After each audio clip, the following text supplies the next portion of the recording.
Merci, Monsieur le Président. Merci, Monsieur le Président de la Commission des Affaires économiques. Monsieur le Ministre, Madame la Ministre, à mon tour, bien sûr, de saluer la relance à la fois inédite, massive et globale, j'insiste sur ce dernier terme, de notre filière nucléaire, à la fois à travers la prolongation du parc existant, bien sûr, et son adaptation au changement climatique qui a déjà commencé, contrairement à ce qu'on lit parfois, au soutien, bien sûr, à la recherche aux réacteurs nucléaires innovants de 3e et 4e génération. Je veux quand même rappeler ici que l'État investit 1,2 milliard d'euros pour que la France retrouve sa place d'avant-garde dans la recherche en matière nucléaire.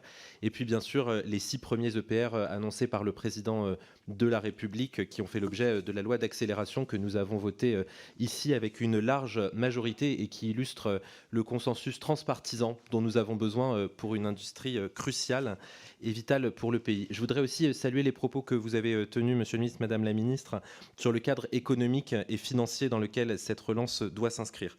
Cela implique évidemment, au préalable, et j'allais dire avant tout, de défendre à Bruxelles l'industrie française, comme vous le faites depuis 6 ans, Monsieur le Ministre, à chaque occasion, et aussi d'assurer une alliance des États membres en faveur du nucléaire et d'obtenir une refonte profonde, disons-le, du marché européen de l'électricité qui est à bout de souffle, comme vous y attelez, Madame la Ministre, avec beaucoup de courage. Et je crois qu'il faut le dire avec clarté, nos prix devront refléter nos coûts.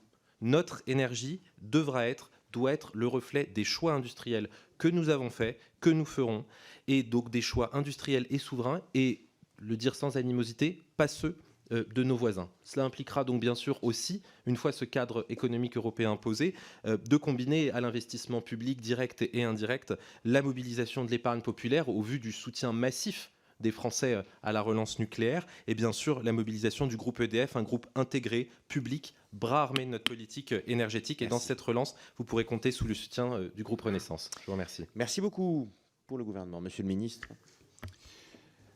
Oui, je reprends juste ce qu'a dit Antoine Armand et que nous partageons évidemment avec Agnès Pannier-Runacher. Nos prix doivent refléter nos coûts. C'est exactement l'objectif qui est le nôtre. Il faut que les prix de vente en France de l'électricité reflètent nos coûts de production et ne soient plus indexés sur le coût marginal d'ouverture d'une centrale à gaz.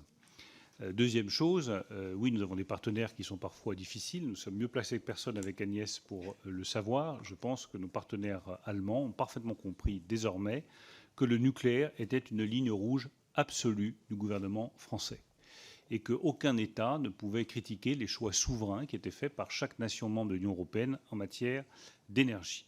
Enfin, pour rebondir sur les questions et les difficultés financières que vous avez soulevées, que Sébastien Jumel avait soulevées, je veux juste rappeler que les difficultés financières d'EDF sont liées principalement au manque de production au cours des mois passés, lié au phénomène de corrosion sous contrainte que vous connaissez bien, lié également au retard sur la réalisation de Flamanville 3 et de Hinkley Point C, mais c'est la raison principale, donc n'allons pas chercher des causes extérieures.